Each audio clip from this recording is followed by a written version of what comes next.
Hi guys, welcome to my YouTube channel Tech Manish. इस ASP.NET की series में हम पूरा ASP.NET कवर करेंगे और इस वीडियो में हम जानेंगे कि .NET क्या होता है, फिर ASP.NET और उसके कंपोनेंट्स वगैरह, CLR, CTS, JIT के बारे में डिटेल में डिस्कस करेंगे।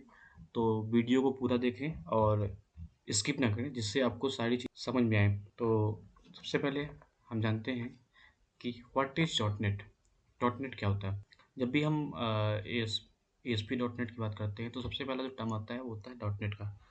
तो .NET क्या होता है?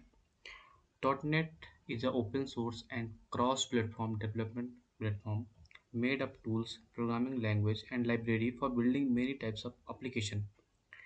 Designed by Microsoft, the platform support multiple programming language and libraries to build web, mobile, IoT application and more. तो इसका मतलब है कि .NET एक open source and cross platform है। इसमें बहुत सारे tools, programming language and libraries होती है जो कि माइक्रोसॉफ्ट ने डिज़ाइन की है।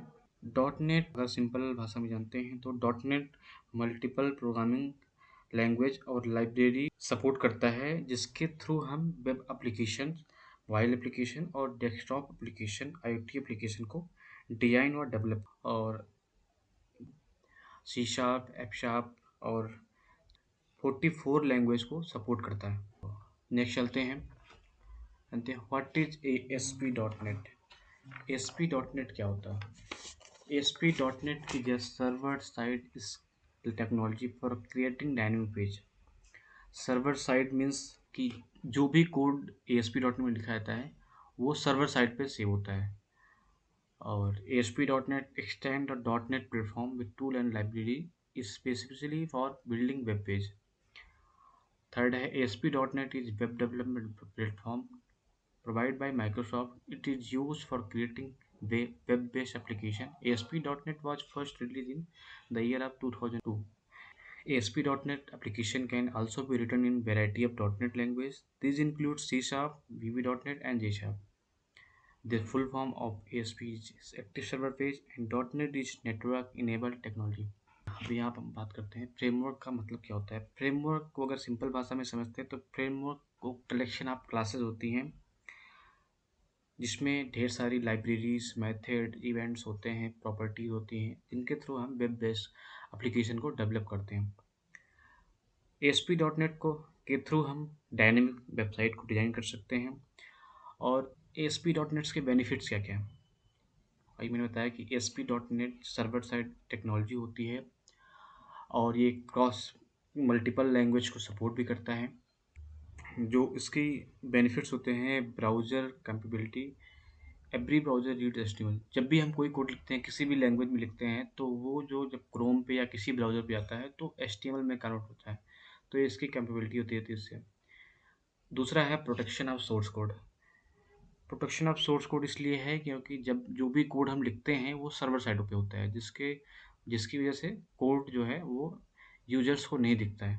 तो ये सारा कोड जो है सर्वर साइड पे होता है। थर्ड है कंट्रोल्स और server side object with properties, method and event.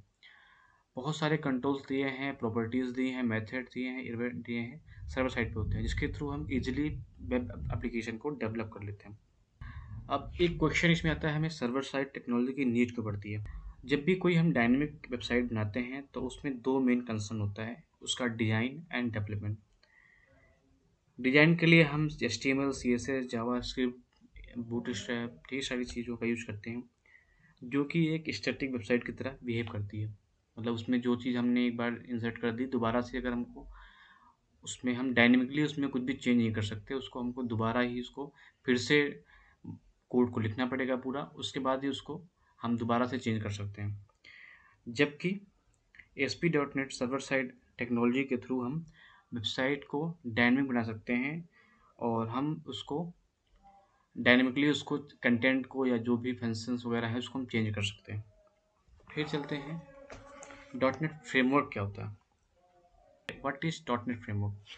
मैं इस क्वेश्चन को इसलिए लेके चल रहा हूँ क्योंकि ये सारे क्वेश्चन आपको इंटरव्यू में पूछे जाते हैं। तो साथ के साथ हम इस सीरीज में समझने के साथ साथ प्रैक्टिस के साथ साथ इंटरव्यू के क्वेश्चन भी इसमें हम देखते रहेंगे, जिससे हमको लास्ट में जाके एक पूरा एक नॉलेज हो सारी चीज़ों का, हम किसी को सारी चीज़ें एक्सप्लेन कर सकें।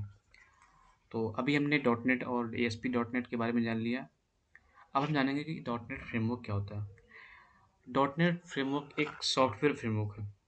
अगर आप मैं बात करूँ तो डॉट नेट फ्रेमवर्क एक सॉफ्टवेयर फ्रेमवर्क है जिसने माइक्रोसॉफ्ट ने 2002 में डिज़ाइन किया था।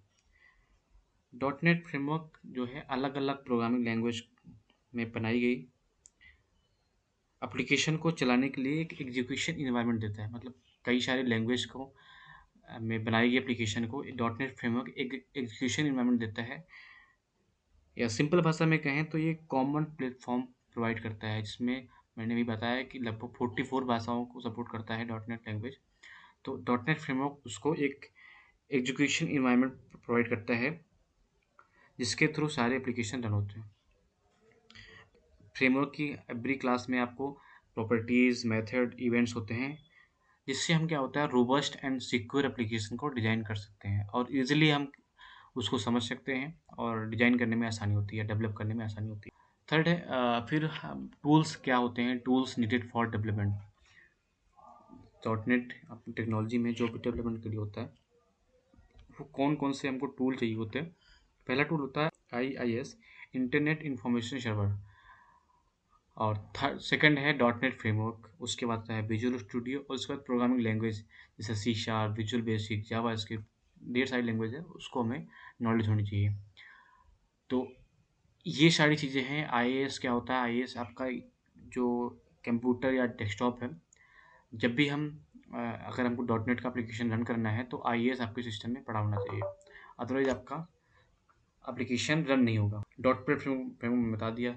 तो ये सारा पैकेज जो है जब आप विजुअल स्टूडियो इंस्टॉल करते हैं अपने सिस्टम में, आपको पूरा एक पैकेज मिल जाता है जिसमें आपका डॉट नेट फ्रेमवर्क भी होता है, IIS भी होता है, प्रोग्रामिंग लैंग्वेज भी होती है। फिर चलते हैं CLR, common language run time. CLR stand for Common Language Runtime. It is an execution environment. Its work as a layer between operating system and the application written in .NET language that conforms the common language specification. इसका मतलब क्या है?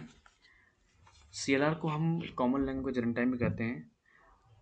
CLR जो है dot net, आप figure में देख पा रहे होंगे, CLR जो है डॉट नेट फ्रेमवर्क की पहली लेयर होती है। और CLR जो क्या करता है, CLR जो होता है सोर्स कोड को बाइट कोड में कन्वर्ट करता है। इसका मतलब है कि यूजर जो है कम समय में किसी भी एप्लीकेशन को डेवलप करके एग्जीक्यूट कर सकता है। The main function of common language run time is convert to manage code into native code and the execute the program. तो इसका मतलब जब जब भी कोई डॉट नेट प्रोग्राम कंपाइल होता है तो प्रोग्राम एक एक एग्जीक्यूशन फाइल नहीं होती, बल्कि एक ऐसी फाइल होती है जिसमें डिफरेंट टाइप के कोड्स होते हैं, मेथड्स होते हैं, इवेंट्स होते हैं। तो जिसको हम MSIL कहते हैं। पहला जो कंपाइल में होता है, पहला जो होता है MSIL होता है, मतलब इंटरमीडिएट लैंग्वेज बोलते हैं उसको। और MSIL जब एग्जीक्यूट होता है तो CLR इंटरमीडिएट कोड को एग्जीक्यूटेबल कोड में कन्वर्ट करता है और MSIL फिर JIT के थ्रू नेटिव कोड को कन्वर्ट करता है। इसके बाद प्रोग्राम एग्जीक्यूट हो जाता है। और CLR के एग्जीक्यूशन इन्वायरमेंट प्रोवाइड के साथ साथ कुछ और सर्विसेज देता है, जैसे कि compile necessary code for application. जितने भी कोड है उसको, सारे नेसेसरी कोड को पहले कंपाइल करता है, उसके बाद ही रन करता है। सेकंड होता है memory allocation on time of execution. जब भी प्रोग्राम एग्जीक्यूट हो रहा होता है तो CLR एक मेमोरी एलोकेट करता है उस प्रोग्राम के लिए। मैनेज थ्रेड, जितने भी थ्रेड होते हैं सारे थ्रेड को मैनेज भी करता है। फोर्थ होता है गार्बेज कलेक्शन। जितने भी गार्बेज कलेक्शन के वर्क होते हैं वो भी CLR हैंडल करता है। एंड फिफ्थ है एक्सेप्शन हैंडलिंग। एक्सेप्शन हैंडलिंग में भी CLR वर्क करता है। फिर हम चलते हैं what is CTS, common type system.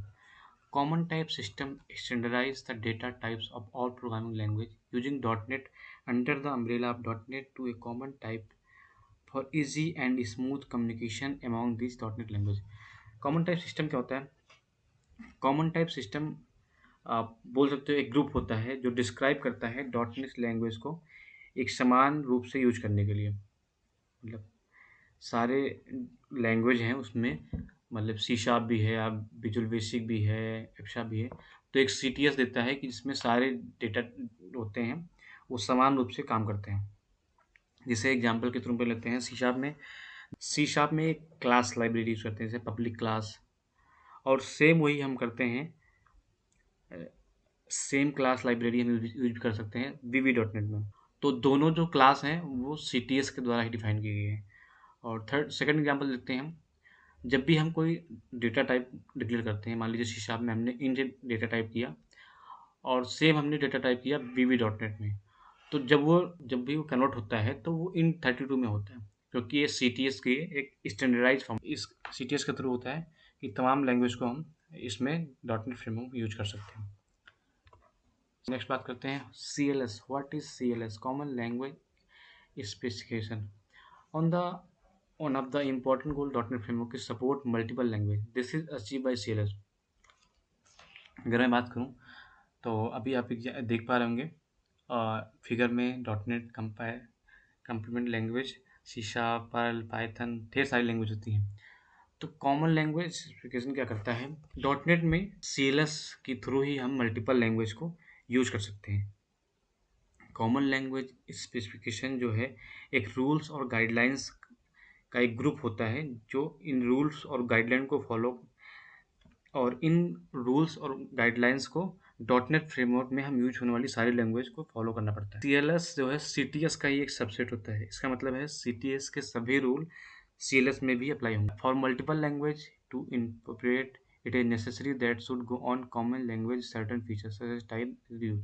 तो सारे जितने भी लैंग्वेज हैं, मल्टीपल लैंग्वेज हैं, उनको सर्टेन रूल्स फॉलो करने पड़ते हैं या सर्टेन फीचर्स फॉलो करने पड़ते हैं, जिससे .NET फ्रेमवर्क में इजीली वो गाइडलाइंस को फॉलो करके यहाँ पे हम डेवलप कर सकें। फिर बात करते हैं what is MSIL, Microsoft intermediate language.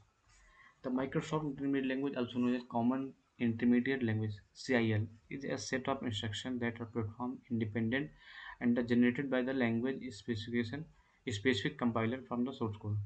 When the compiler .NET code then is not directly convert to native binary code, it is the first convert into the intermediate code known as MSIL code, which is the prepared by the CLR. MSIL is independent of hardware and the operating system.